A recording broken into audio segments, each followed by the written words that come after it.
बड़ी खबर के साथ शुरुआत करते हैं। ऑपरेशन सिंदूर की सफलता को पाकिस्तान ने अब स्वीकार कर लिया है। पाकिस्तान के प्रधानमंत्री शहबाज शरीफ ने इस बात को स्वीकार किया है कि भारत के जवाबी हमले में उनके कई एयरबेस तबाह हो गए थे। यह बहुत बड़ी खबर इस वक्त की आपको बता रहे हैं। पहले प्रोपेगेंडा पाकिस्तान फैला रहा था, झूठी बातें कर रहा था, लेकिन अब इस बात को माना है शहबाज शरीफ ने। खास तौर से नूर खान एयरबेस पर हमले की बात को माना है। तो यह पाकिस्तान का कबूलनामा अब दुनिया के सामने है। जो पाकिस्तान कल तक ये कह रहा था कि कुछ हुआ ही नहीं है, अपने लोगों को बेवकूफ बनाकर जीत का जश्न मना रहा था, अब वही कह रहा है कि हां, नुकसान हो गया है।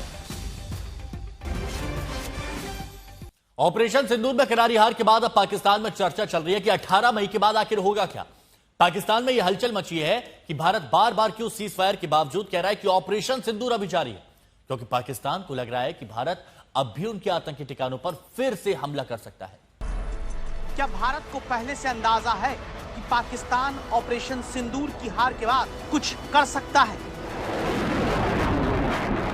वर्तमान सीज फायर में हमने पाकिस्तान को बिहेवियर के आधार पर अभी प्रोबेशन पर रखा हुआ है। यदि उसका बिहेवियर सुधरता है तब तो ठीक, और यदि बिहेवियर में फिर से गड़बड़ी आती है तो उसको कड़े से कड़ा दंड दिया जाएगा। पाकिस्तान पर पहले जान लीजिए क्यों भरोसा नहीं किया जा सकता। उसकी 3 तस्वीर ये सबूत देती हैं। एयरबेस पर भारत के वार का गड्ढा, टैंक पर चढ़कर झूठी जीत की मुनादी, और फिर हार की टीस छिपाने के लिए खुद को 21 तोपों की सलामी। पाकिस्तान जो 4 दिन में चारों खाने चित्त होने पर भी अपनी हार दुनिया के सामने छिपाने में जुटा है। यहाँ तक कि लाहौर के आसमान पर यह तोपों वाली सलामी भी पाकिस्तान की झूठी जीत का सबूत है। जहाँ शहबाज सरकार ने यौम तशक्कुर यानी थैंक्स गिविंग डे मनाने का ऐलान पहले किया, क्योंकि पाकिस्तान ये जनता को दिखाना चाह रहा है कि भारत के सामने उनकी जीत हुई है।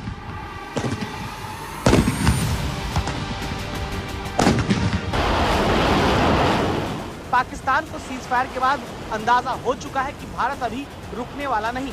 वो हर तरीके से इस बार पाकिस्तानी आतंक का इलाज करने में जुटा है। यही वजह है कि पाकिस्तानी प्रधानमंत्री शहबाज शरीफ और कभी न्यूक्लियर ताकत की बात करने वाले पाकिस्तानी विदेश मंत्री इशाक डार दोनों अब सैन्य स्तर की बातचीत से ज्यादा इस पर जोर देने लगे कि भारत से राजनीतिक कूटनीतिक स्तर पर आमने सामने बात शुरू हो जाए।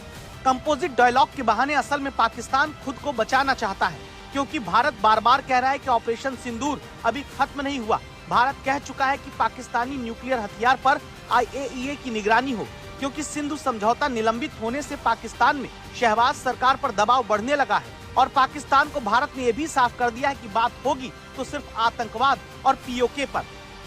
अगर पाकिस्तान से बात होगी तो टेररिज्म पर ही होगी।